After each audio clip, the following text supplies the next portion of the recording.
The world might seem to be moving towards peace and the end of suffering after the World War II, and also towards decolonization. But one thing that hadn't ended, especially in America, was racism. Black people's lives still hadn't changed.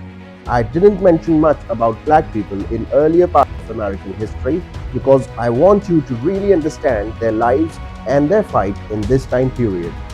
Since the days of American colonization, then industrialization, and later the Civil War, which officially ended slavery, black people contributed immensely to America's growth and even supported the nation in becoming a global leader by the end of the war. Yet, they were never treated as equals nor given the rights or gratitude they deserved. On the contrary, they were treated as second class citizens. America welcomed immigrants from Europe and other parts of the world, but white people only accepted and supported other white folks, never the people of color. Black people were always discriminated. White supremacy is something the world is still infected with. I may sound blunt here, but I'd rather be direct. White people viewed the whole world through a glass that discriminated against others, whether based on skin color, ideology, communist or a capitalist, culture, religion, attire, or economic background. And if someone dared to move ahead of a white man, they couldn't accept it. Sadly, I think some white leaders in the West still carry this mindset today. After the American Civil War, President Lincoln abolished slavery through the 13th Amendment in 1865. Legally, African Americans were free, but freedom didn't mean equality. For only 12 years, civil rights were truly enforced in South under federal protection. During that time, black men voted, held public office, and schools were built. But after 1877, when Reconstruction ended, Southern white leaders quickly rolled back progress. Southern cities like Alabama, Georgia, Mississippi, Louisiana, and Texas legally enforced racial segregation between white and black citizens. This was segregation by law, written into state constitution and backed by the police and courts. The Supreme Court ruling in Plessy versus Ferguson case in 1896 held segregation, claiming facility could be separate but equal. For example, black and white children went to different schools. For transportation, separate train cars, buses, and waiting rooms were there. For public facilities, different restaurants, bathroom, and water fountains. And voting restriction like poll taxes, literacy tests, and grandfather clauses, which blocked black people from voting. And in housing too, black families were barred from many neighborhoods, and signs saying white only or colored became everyday symbol of this system.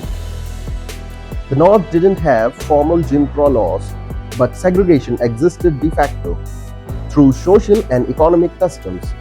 Housing discrimination created all-whites neighborhoods with racial covenants that blocked black families from buying property. Schools were segregated in practice because neighborhoods themselves were divided. Jobs for African Americans were limited to low-paying menial work. Social spaces like hotels, restaurants, and union excluded black people with unwritten rules. So you see, the fight for equality in a country where the Supreme Court itself upheld segregation as separate but equal was never going to be easy. But many courageous people stood up against the system. One of the first sparks came from a seamstress named Rosa Parks in Alabama. On December 1, 1955, she refused to give up her seat to a white man on a segregated bus in Montgomery. She was arrested for this quiet act of defiance. She ignited a mass movement that dismantled the bus segregation and inspired nationwide protests.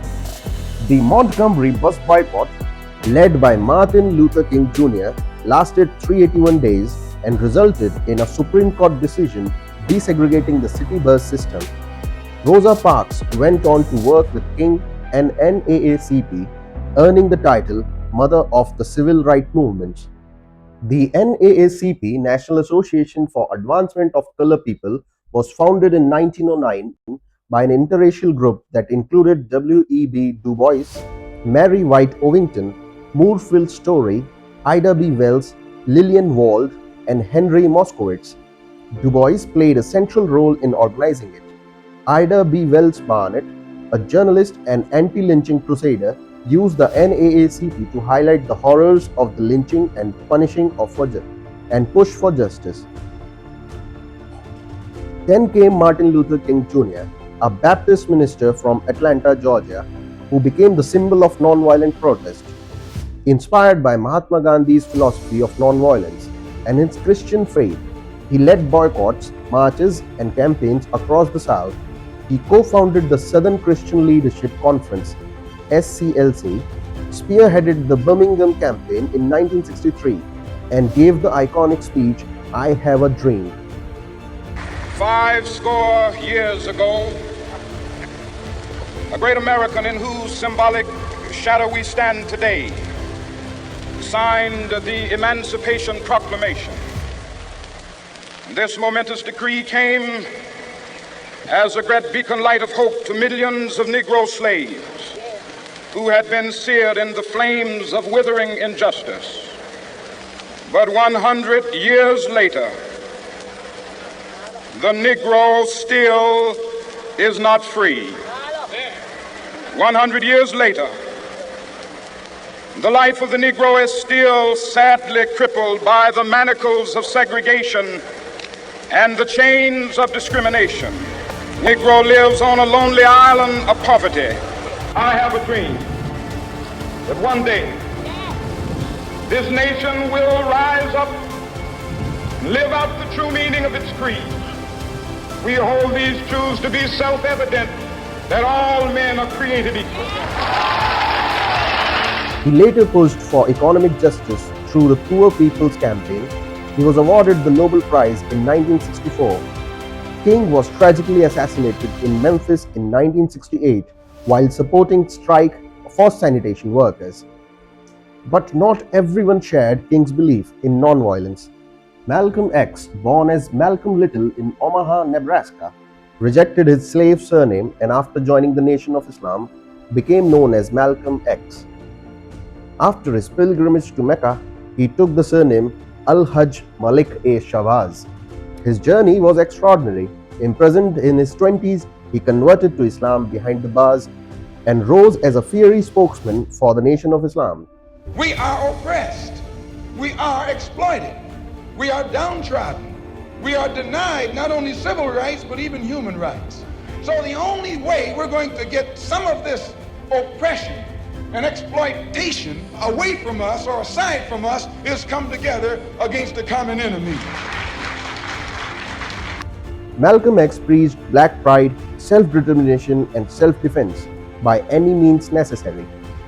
He criticized King's nonviolence as too slow, though he later softened his stance. After leaving the Nation of Islam in 1964, he founded the Organization of Afro-American Unity and became promoting global human rights for African Americans. He inspired the Black Power movement and countless leaders who pushed for pride and independence. In 1965, he was assassinated too in New York by Nation of Islam member. While these social movements were powerful, true equality required legal changes. That battle was led by a brilliant lawyer from Baltimore named Thurgood Marshall. As the NAACP's chief lawyer, he fought Jim Crow laws in court, winning 29 out of 32 cases before the Supreme Court. His most famous victory was Brown versus Board of Education in 1954, which declared school segregation as unconstitutional. In 1967, he became the first African American Supreme Court justice appointed by President Lyndon B. Johnson. The momentum of these struggles reached its peak with the March on Washington in 1963, where over 250,000 people gathered at Lincoln Memorial. Martin Luther King delivered his unforgettable speech, "I Have a Dream," pressuring the government to act. Soon after, the Civil Rights Acts of 1964, signed by President Johnson, outlawed segregation in public facilities, schools, and workplaces. Then came the Voting Rights Act of 1965, which banned discriminatory practices like literacy tests and poll taxes while allowing federal oversights of racist states. The civil rights movement sparked other battles for justice too, like women's rights, Latino activism, and Native Americans' resistance. And still, racism persists, police brutality continues, inequality endures, and the fight for equality carries on.